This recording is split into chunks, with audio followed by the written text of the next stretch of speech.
Jeff, next question, sir, from Jeff.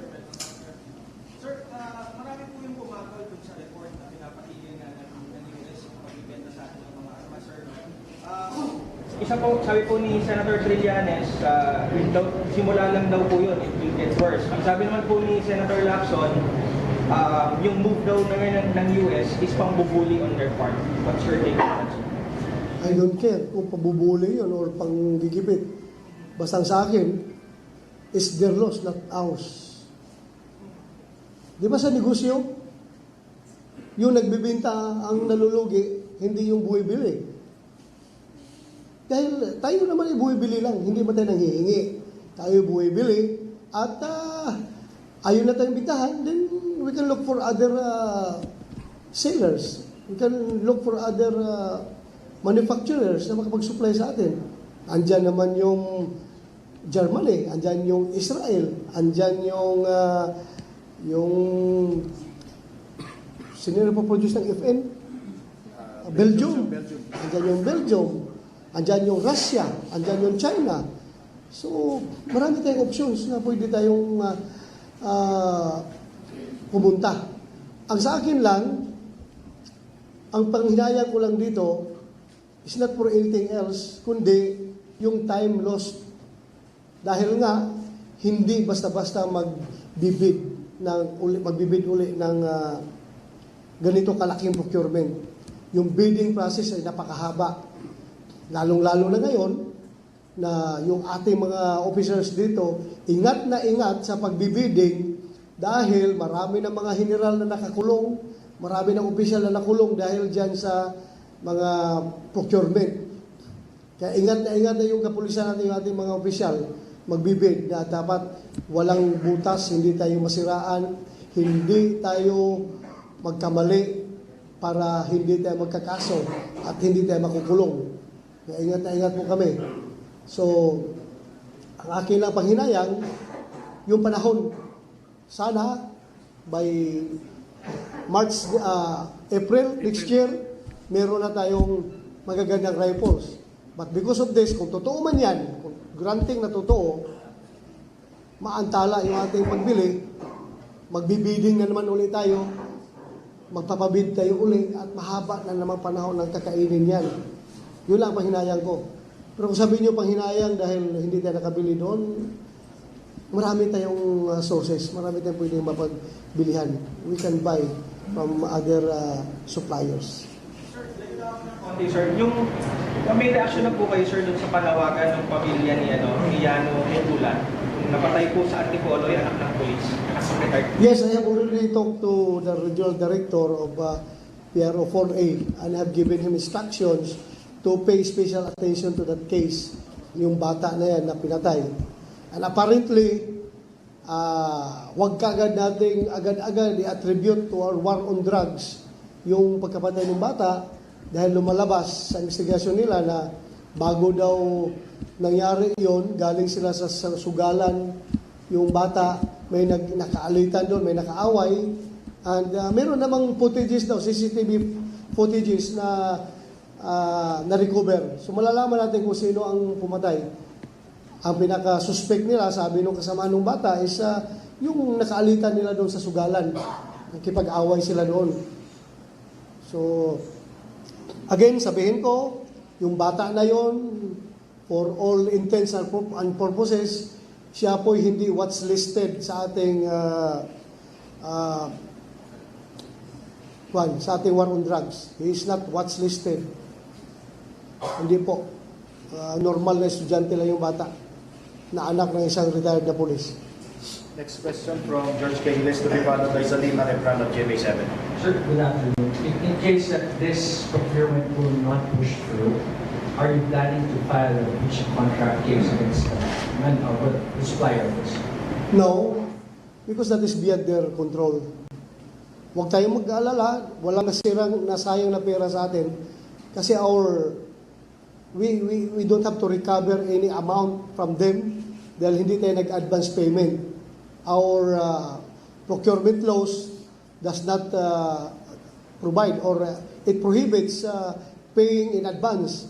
So, i-deliver muna nila bago tayo magbayad wala po tayong pera na nasayang dito. And we are not contemplating on filing on any case against the supplier dahil kumbaga biktima lang rin sila ngayon sa pangyayari dahil nga hindi nila kontrolado yung senador. Kung talagang aksyonan ng DFA favorably ng buong government ng US yung gusto ng isang senador na yun na ihinto. Pero kung hindi naman, so magpapatuloy po yan. So, can you elaborate lang? Sinasabi yung biktima lang sila nitong sinasabi ko Magiging biktima sila in the sense na maganda na yung transaksyon. Wala mang hassle. Hindi man nila yun kagagawan. Kagagawan ng isang senador na nagreklamo. Kung talaga magreklamo siya at mapahinto yung procurement process, sa kanila po yun. So, hindi pressured sila. Sinabi ba nila sa sulat mo sa inyo na Hindi, basahin mo sulat mo, kakan yung sulat mo.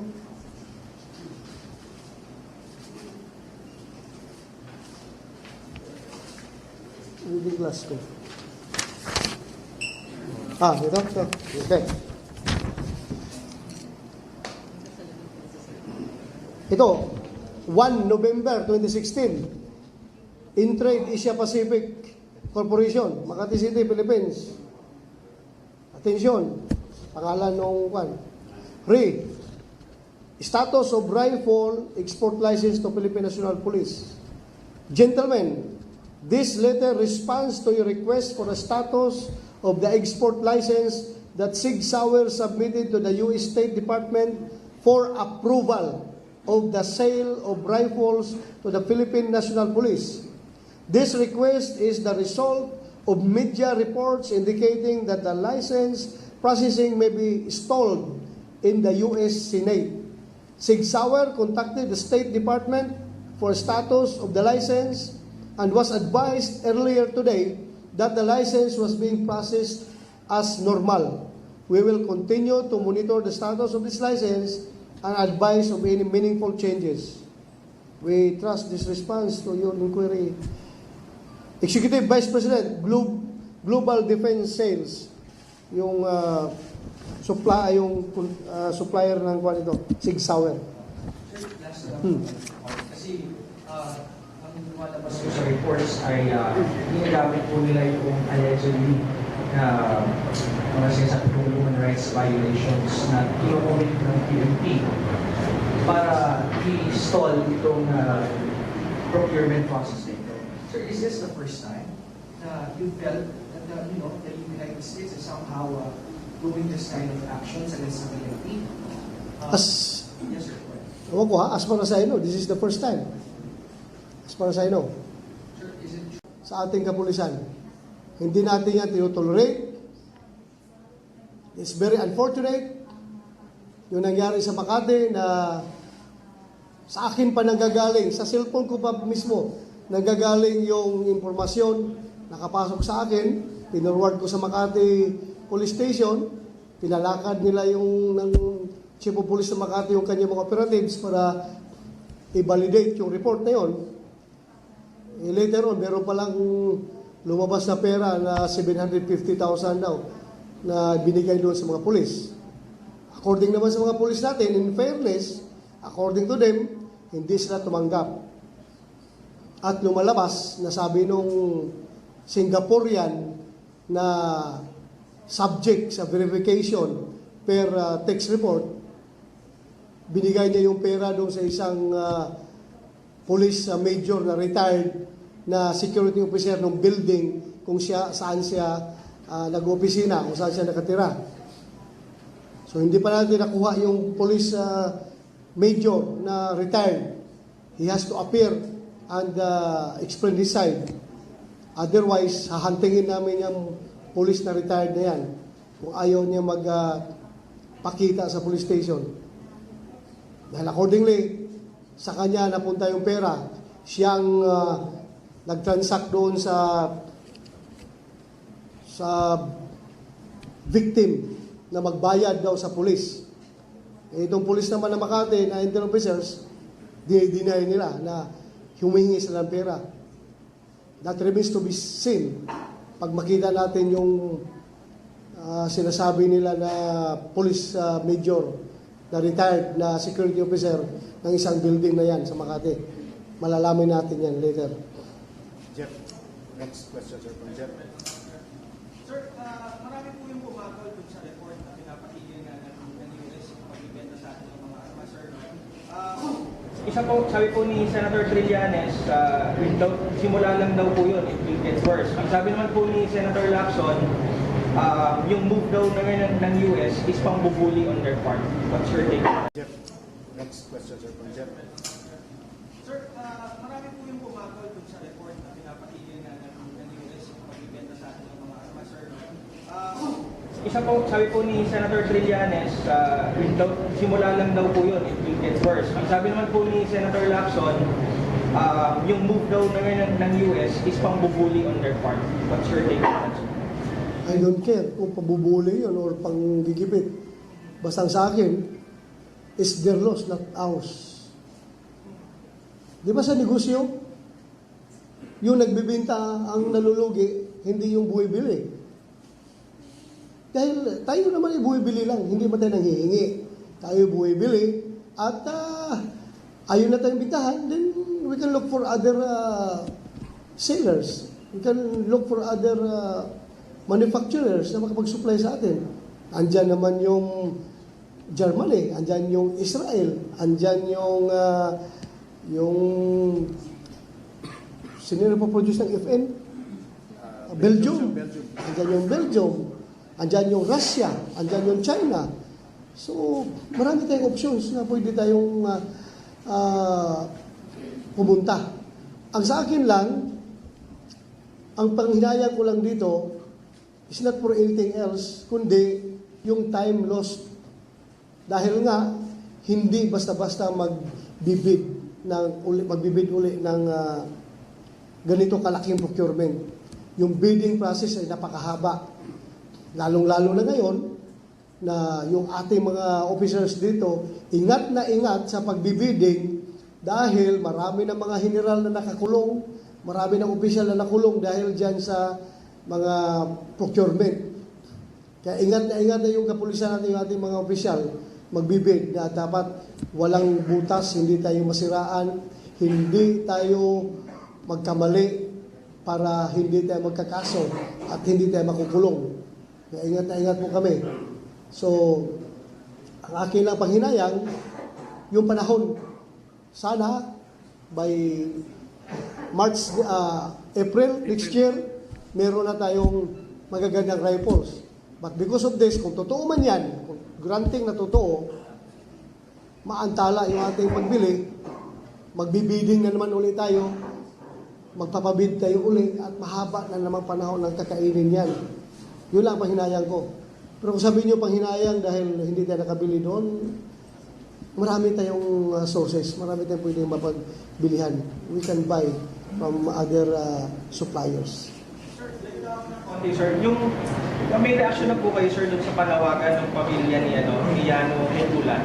Napatay po sa Antipolo, yung anak ng polis. Yes, I have already talked to the regional director of PRO 4A and have given him instructions to pay special attention to that case, yung bata na yan na pinatay.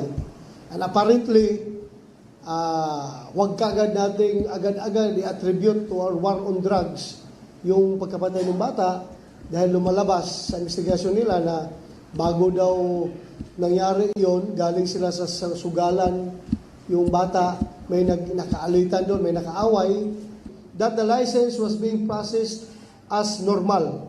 We will continue to monitor the status of this license and advise of any meaningful changes. We trust this response to your inquiry.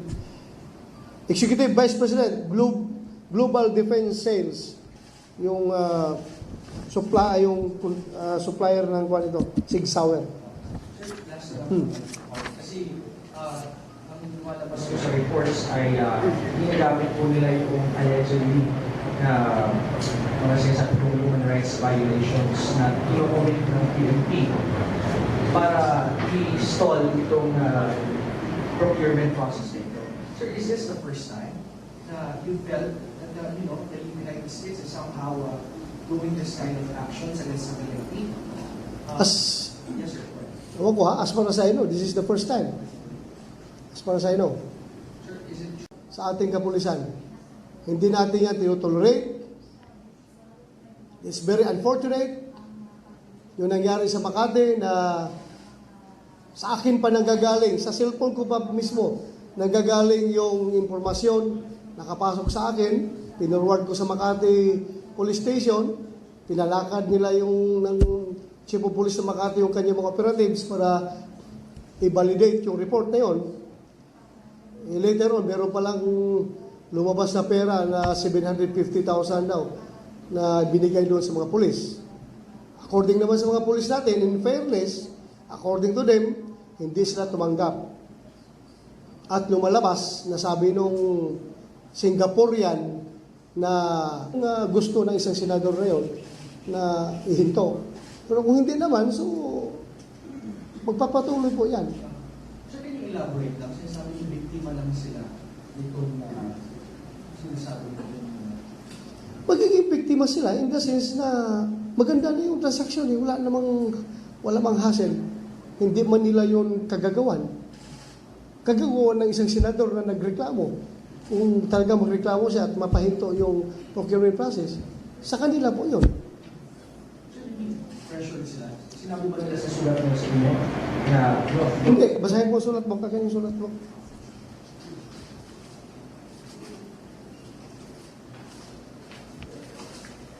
Reading glass ko. Ito. Okay.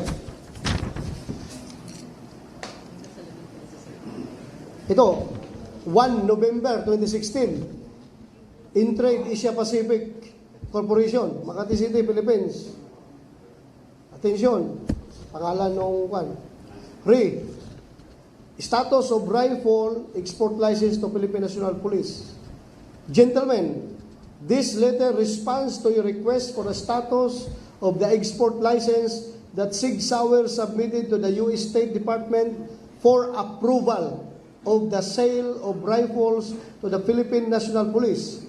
This request is the result of media reports indicating that the license processing may be stalled in the U.S. Senate.